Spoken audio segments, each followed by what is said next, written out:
Yo, salut tout le monde, c'est Fanel Fête à l'appareil, j'espère que vous allez bien. Aujourd'hui, on se retrouve pour la review de l'épisode 28 ou 29, je crois que c'est 28 de Boruto. Et donc, on est sur vraiment un très bon arc où en fait une espèce de nouvelle guerre ninja est à la limite sur le point de commencer, même si je pense qu'elle va être assez vite fait étouffée dans l'œuf, cette rébellion qui va se préparer au village de Kiri, donc par la bande là du brouillard sombre de Kiri,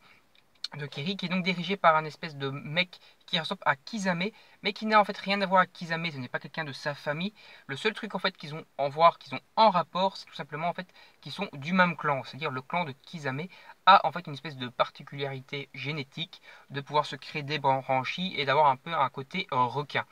C'est un petit peu comme les clans de Konoha, hein, c'est-à-dire le clan Hyuga qui a le Byakugan ou le clan tout simplement Uchiwa qui a le Sharingan. Et ben ici c'est à peu près un clan avec une particularité génétique dans ce genre-là.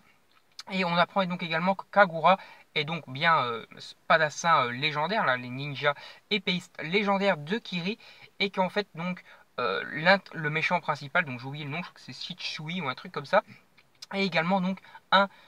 spadassin ninja légendaire de Kiri, et donc qui monte un peu une espèce de bande un peu balèze, et on dirait en fait que cette bande, je sais pas si on peut les considérer comme les vrais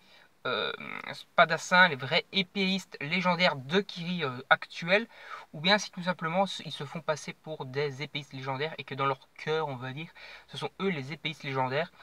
Mais je pense qu'ils ne sont pas vraiment les épéistes légendaires de Kiri, qui sont juste très forts à l'épée, mais que c'est pas les officiels, on va dire, de Kiri. Donc ils sont très forts, ils veulent faire une guerre, ils veulent renverser l'alliance ninja, ils veulent essayer de renverser un petit peu toute l'alliance qui fait Konoha et tout ça. Donc ils veulent vraiment faire une grande guerre ninja, la cinquième grande guerre ninja. Après, on a également Boruto donc, dans cet épisode et Kagura qui vont se battre donc, contre ces épéistes légendaires. Et on voit que Boruto est vraiment un putain de génie du combat et qu'en fait à l'âge de, je crois qu'il a 12 ans, Boruto, un truc comme ça, il arrive déjà à combiner des techniques, donc plusieurs gammes ninja, c'est-à-dire combiner le Reiton et le Futon, etc. ensemble, donc combiner des attaques électriques avec des attaques de vent, alors que tout simplement, Naruto, lui, il a fallu attendre Shippuden, donc son âge adolescent, d'avoir au moins 16 voire 17 ans, pour qu'il arrive à faire ce genre de truc. Et ici, Boruto, avec 5 ans de moins, arrive déjà à faire ce genre de choses, alors qu'il est encore à l'académie, qu'il est encore élève. Pour rappel, Naruto, qui est devenu quand même un génie du combat, à la base, quand il était à l'académie, c'était vraiment une grosse clette, il n'arrivait même pas à faire un clone et tout. Et là, au même âge que Naruto à ce moment-là, au moment de l'académie, Boruto est tout simplement capable de lancer des techniques ninja combinées et tout. Vraiment super balèze. Après donc on voit donc que le chef là de cette bande qui veut créer la nouvelle guerre ninja est très fort. Il arrive à mener et à mettre facilement au tapis Kagura et donc Boruto. Mais il y a un mais, c'est qu'en fait je pense que tout simplement l'arc ne va pas durer excessivement longtemps. Je pense qu'il va encore durer 2 épisodes, donc un arc de 6 épisodes. Tout simplement parce que je pense que le combat suivant, donc c'est-à-dire qu'ils vont commencer à lancer leur espèce d'organisation, leur espèce de guerre avec donc Louis, plus ces espèces d'épices légendaires, et donc ces autres, c'est-à-dire les espèces de petits sbires de base de la bande de bandits qui avait utilisé le blondinet dans l'épisode 7 pour kidnapper Genki et après se battre contre Boruto, Shikadai et les autres.